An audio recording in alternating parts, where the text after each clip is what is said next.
Hey guys, welcome back to my YouTube channel.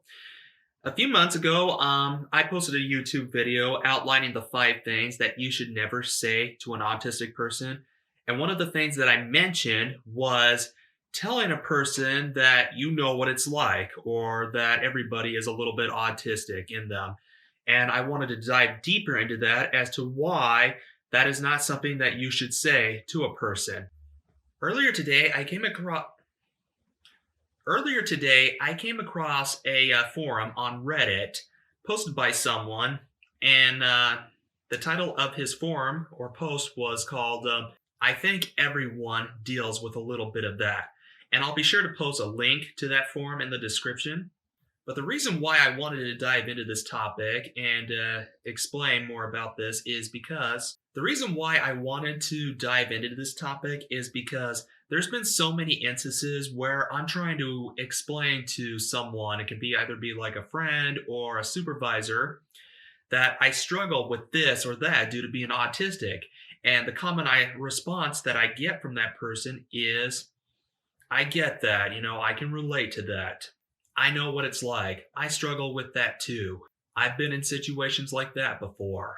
Sometimes I wonder whether or not if people are saying that to be empathetic to our cause or if they're saying that to belittle us.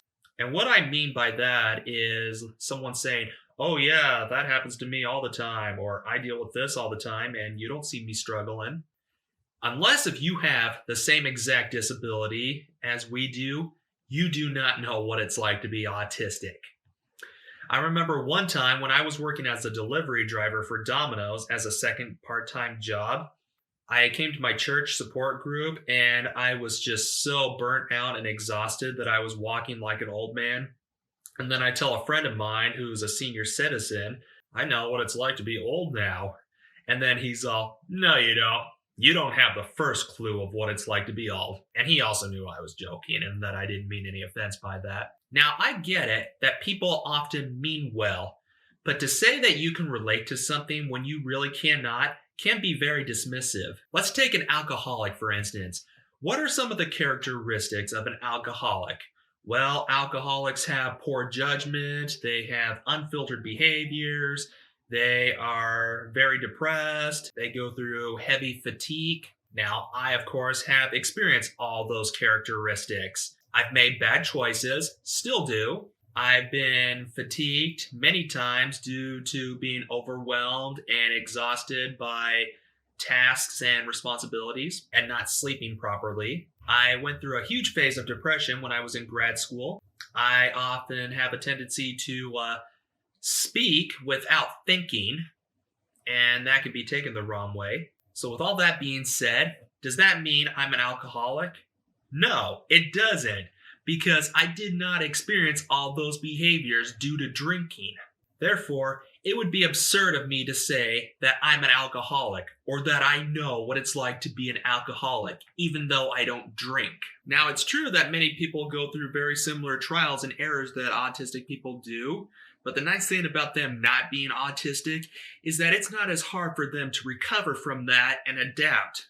Autistic people are more prone to making those mistakes than others are. You may not be able to understand a certain topic because it may not be presented very well, or you may be in an environment that makes it hard for you to understand, like too many distractions going around you, or you could have a lot going on in your mind or in your personal life that's making it hard for you to pay attention to the topic. But autistic people are more commonly not able to understand certain topics because they have a hidden condition inside of them that is preventing them from being able to understand that topic fully. It's like a car running on a full tank of gas with no wear or tear on the outside of it, but has like a broken part inside the engine that's making it hard for it to run.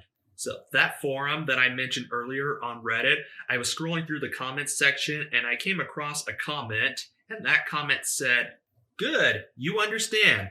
Now imagine what the average person experiences with those things and crank the dial to 11. Like lots of people wear glasses to see better, but some people are legally or fully blind. Are you going to tell a blind person they don't need a cane because a lot of people experience a bit of impaired vision? If any of you have seen the movie I Now Pronounce You Chuck and Larry with Adam Sandler and Kevin James, it's about two best friends that are pretending to be a gay couple. Kevin James goes to his son's classroom and talks about his job, and one of the kids openly asks, "I don't like girls. Does that mean I'm gay?" See, that is very similar to what I'm talking about right now. I hope you all can understand the point that I'm trying to make and why I think it's important for you to be cautious about what you say to an autistic person. Thank you all so much for taking the time to watch this video. Please be sure to give this video a thumbs up, leave a comment in the comment section below if you have any input on this topic or suggestions that you would like to hear from me. And also, don't forget to subscribe and stay tuned for more content. Thank you.